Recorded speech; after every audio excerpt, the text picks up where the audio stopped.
we are getting ready to open up our Sweet Escapes event, which is happening in a couple hours at 7 o'clock. So I'm just now putting on the finishing touches, or I shouldn't say me, actually. A great team of, as I would say, chocolate artists and volunteers are putting together everything for a great evening for Sweet Escapes tonight.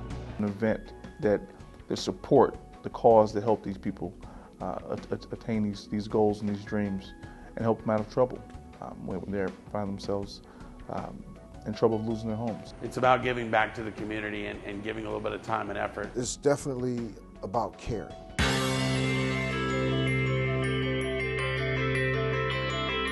When you walk in, it's an environment of chocolate, an environment of friends, all for a great cause. One of the greatest things about Sweet Escapes is when you walk in the room, it really does hit you with the smell of chocolate. From the music to the chocolate to the food, it's a great time supporting a great cause. It's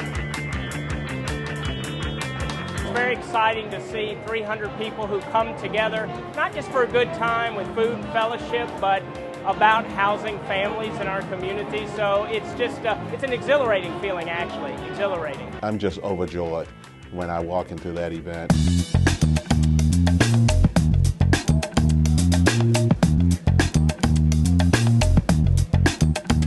We were looking for a unique event for Community Link to host. And we got a group of people together and we began to brainstorm, and we came up with this event that's a chocolate-focused event. There are plenty of nonprofit events out there. There are runs, there are bowl-a-thons, there are walks, galas, auctions, so we were looking for something a bit unique. And we wanted to do it in a way that it would be affordable for people to attend. It's become a real signature event for us. We were looking for an event that would attract people and get them to the table, so to speak, and introduce them to the mission and the story behind Community Link. So not only would they be having a fun time indulging in some chocolate at a wonderful event, but they'd also have the opportunity to learn about what we do.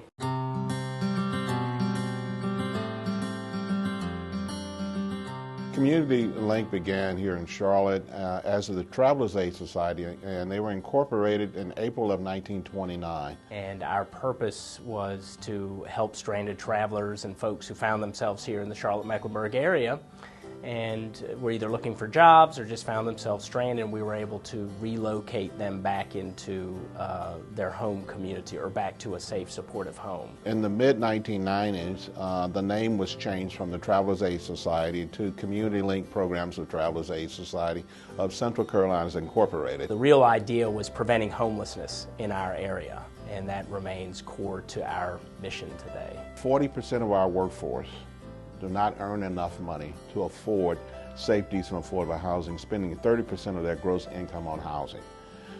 And so therefore, if they are in housing, they are spending a disproportionate amount of their income on housing, which means they have to cut back on everything else. It makes me smile when we see a family who at one point was either homeless and now they have some stable place to live, or that the first-time home buyer who needed, little assistance with down payment money. We feel real good about helping low to moderate income people not only obtain, but sustain safe, decent, and affordable housing. My husband and I both were employed. I worked for a major bank and he was in pharmaceuticals. We were both laid off at the same time, in the same year, in the same month. We had an adjustable rate mortgage that we could no longer afford, and eventually that led to foreclosure. We had not a clue that we would be going down the road of being homeless. But we were homeless for 6 months. What we're talking about is housing for people who are working every day, 40 hours a week at minimum. Most people that we see working not just one job, but a couple of jobs, trying to make ends meet and trying to afford housing, because there's a gap between what they earn and the cost of housing. And they're trying to figure out how to close that gap. My wife and I moved to Charlotte 3 years ago from Ohio. In Ohio, we had tried to purchase a home actually a few times, and it seems like we always hit the brick wall, and it was never recommended for any kind of programs. It was just, you don't have the credit score, or you need X amount of cash down. Community Link stepped in and they just really was an advocate for us to help us get secure housing and to help us with our deposit and our first month's rent to be able to afford to be able to move into the house and not having like a lot of expenses after moving in. If we didn't have that, we wouldn't have been able to sustain and we wouldn't have been able to move. The end result was we got better credit, we learned how to manage money, and we've achieved our goal as being first-time home buyers. When I hear those stories from the folks that have been affected directly by Community Link and their giving and their coaching and all those different things, I know they've been through a struggle. It's not easy to maybe be homeless or one paycheck shy of being homeless. I have a student that's been through that, and to know the impact that that organization gives, and to then be on the other side helping them raise money to be able to give,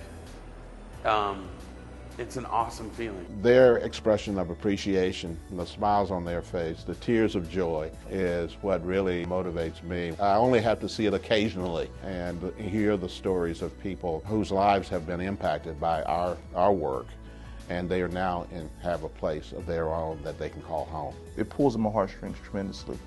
It makes me feel really good.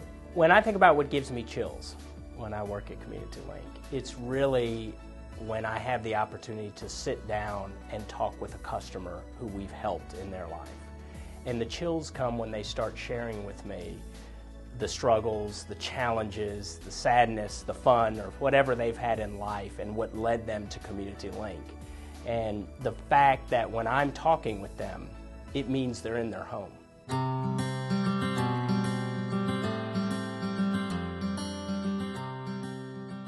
My husband and I will look at each other now and we're still in awe to know that there is an organization of people who genuinely cares. I think of Community Link as part of my family.